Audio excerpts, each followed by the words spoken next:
Hello' student friends, তোমালোকক সকলোকে মোৰ ইউটিউব চেনেললৈ পুনৰ এবাৰ স্বাগতম জনাইছোঁ। আজি আমি আলোচনা কৰিম ক্লাছ 10ৰ অনুশীলনী 1.1। তাৰে প্ৰথম প্ৰশ্নত দিছে ইউক্লিডৰ কলন বিধি ব্যৱহাৰ কৰি গসাউ উলিওৱা। ইয়াতে প্ৰথম প্ৰশ্নটো আছিলে 135 আৰু 225। 135 আৰু 225ৰ গসাউ উলিয়াব লাগে ইউক্লিডৰ কলন বিধি ব্যৱহাৰ কৰি। ইয়াতে ইউক্লিডৰ আমি প্ৰমেয়িকাটো ব্যৱহাৰ কৰিব লাগিব। ইউক্লিডৰ প্ৰমেয়িকাটো আছিলে a equal bq plus r, য'ত rটো bতকৈ সৰু আৰু শূন্যৰ সমান বা শূন্যতকৈ ডাঙৰ হ'ব। এই ইউক্লিডৰ বিভাজন প্ৰমেয়িকাটো ব্যৱহাৰ কৰিবলৈ কাৰণে আমি a আৰু b প্ৰথমতে চিনি পাব লাগিব। ইয়াতে আমাক যি দুটা দিয়া আছে 135 আৰু 225, এই দুইটাৰ ভিতৰতে আমি প্ৰথমতে a আৰু b সিলেক্ট কৰিব লাগিব। এই a আৰু b কোনটো হ'ব? যিটো ইয়াতে ডাঙৰ, ইয়াতে ডাঙৰ হৈছে 225, কাতকৈ ডাঙৰ 135তকৈ ডাঙৰ। গতিকে আমি ইয়াৰ ক্ষেত্ৰত a টো আমাৰ কিমান হ'ব? 225 আৰু b টো হ'ব 135। তেতিয়াহ'লে আমি যদি ইয়াৰ লগত মিলাই পেলাই পাতো, তেতিয়াহ'লে a ঠাইত কি আহিব? 225 আহিব আৰু b ঠাইত আহিব ইকুৱেল b ঠাইত আহিব 135। তাৰপিছত পূৰণ আহিব এইখিনিতে q ঠাইত আৰু এইখিনি r ঠাইত। এতিয়া আমি q আৰু r টো নিজে মিলাই পেলাই পাতিব লাগিব। এইখিনিত আমি লিখিব লাগিব ইউক্লিডৰ q কি হ'ব, r কি হ'ব? q2 r টো আমি ইয়াতে উলিয়াব লাগিব। q2 পাবৰ কাৰণে আমি কি কৰিব লাগিব? 135 225ক হৰণ কৰিব লাগিব। 225ক যদি 135ৰে মই হৰণ কৰোঁ, তেতিয়া ইয়াতে যাব এবাৰ হৰণ যাব, বাকী থাকিব তেতিয়া কিমান? ইয়াতে বাকী থাকিব 90। অৰ্থাৎ q ঠাইত কিমান আহিব? কেইবাৰ হৰণ কৰিলে সেইটো পাতিব লাগিব। এবাৰ হৰণ কৰিছে, বাকী থাকিল কিমান? সেইটো এইখিনিত আহিব 90। r ঠাইত 90 আহিল। এতিয়া আমি এনেকৈ কৰি গৈ থাকিব লাগিব যেতিয়ালৈকে আমি r ঠাইত 0 নাপাওঁ। নেক্সট লাইনটো কি হ'ব? তেতিয়াহ'লে নেক্সট লাইনটোত কি হ'ব?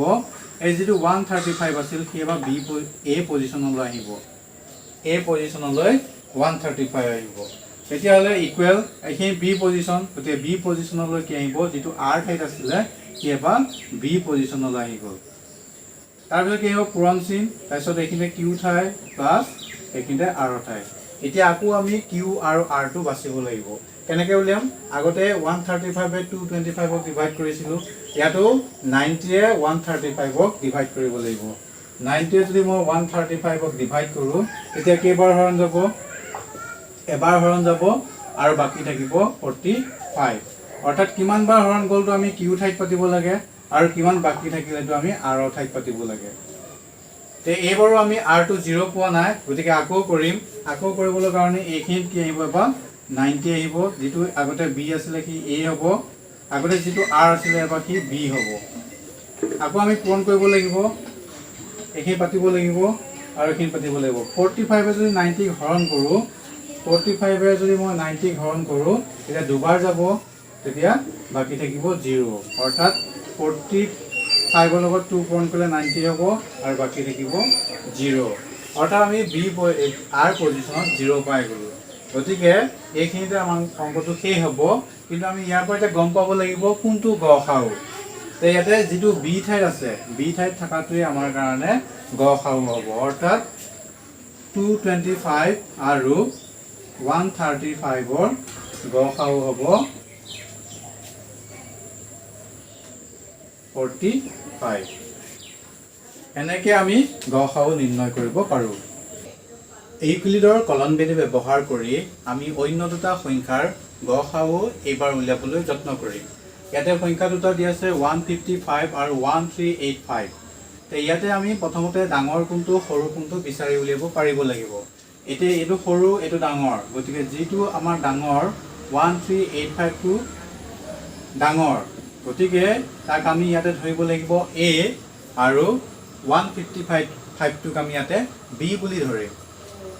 ইউক্লিডৰ কলন বিধি অনুসৰি আমি ইয়াতে লিখিব পাৰিম 1385 এটো a হ'ব আমাৰ কাৰণে ইকুৱেল b ঠাইতে আহিব 155 ইউক্লিডৰ বিভাজন ক্ৰমিকাটো আছিলে a equal b q plus r ইয়াতে আমি a আৰু b টো এইকেইটা ধৰি ল'ব লাগিব আৰু q আৰু r টো আমি হৰণ কৰি উলিয়াব লাগিব এতিয়া হৰণ কিহে কৰিব লাগিব 155 এৰে 1385 হওক 1385 হওক যদি মই 155 এৰে হৰণ কৰো তেতিয়া ইয়াতে 8 বাৰ হৰণ যাব আৰু 8 বাৰ হৰণ কৰিলে আমি পাম 240 1240 এতিয়া বিয়োগ কৰিলে পাম 541 অৰ্থাৎ 145 বাকি থাকিব তেতিয়াহ'লে হৰণ কেইবাৰ গ'ল 8 বাৰ তে যেবাৰ হৰণ কৰিছে এটো কিউ ঠাইত আহিব অৰ্থাৎ এইখিনি আহিব 8 বাৰ প্লাস বাকি থাকিল কিমান 145 বাকি থাকিল গতিকে এইখিনি 145 আহিব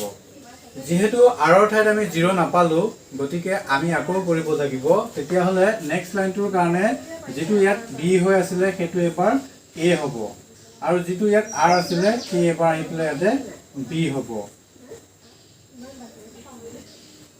এতিয়া কেইবাৰ হৰণ যাব এবাৰ আমি 145 এ 155 ক হৰণ কৰিব লাগিব তে এবাৰ হৰণ যাব তেতিয়া বাকি থাকিব 10 অৰ্থাৎ হৰণ গ'ল এবাৰ বাকি থাকিল 10 এতিয়াও আমি r টো 0 পোৱা নাই গতিকে আকৌ কৰিব লাগিব নেক্সট লাইনটো 145 টো আমাৰ কাৰণে a হ'বহি ইকুৱেল b পজিশনত এবাৰ কি হ'ব যেটো r পজিশনত আছিল কি এবাৰ b পজিশনলৈ আহিব আকৌ 10 টো আমি 145 ক হৰণ কৰিম 10 টো যদি 145 ক যদি হৰণ কৰো তেতিয়াহ'লে আমি ইয়াতে 14 পাম তেতিয়াহ'লে বাকি থাকিব ইয়াতে 5 অৰ্থাৎ 14 10 into 14 প্লাস বাকি থাকিব কিমান 5 এতিয়াও আমি 0 পোৱা নাই গতিকে যেতিয়ালৈকে 0 নাপাও আমি এনেকৈ কৰি গৈ থাকিব লাগিব তে নেক্সট লাইনটো কি হ'ব তেতিয়াহ'লে নেক্সট লাইনটো যেটো b পজিশনত 10 আহিছিল কি ইয়ালৈ আহিব আৰু যেটো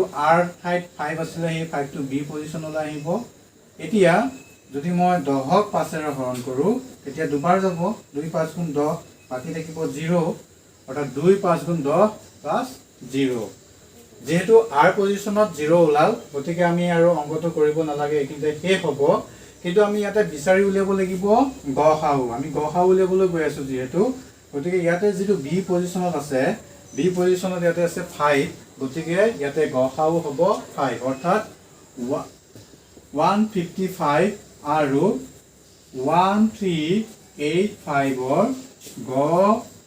গসাউ হ'ব 5 এনেদৰে আমি ইউক্লিডৰ কলন বিধি ব্যৱহাৰ কৰি দুটা সংখ্যাৰ গসাউ নিৰ্ণয় কৰিব পাৰো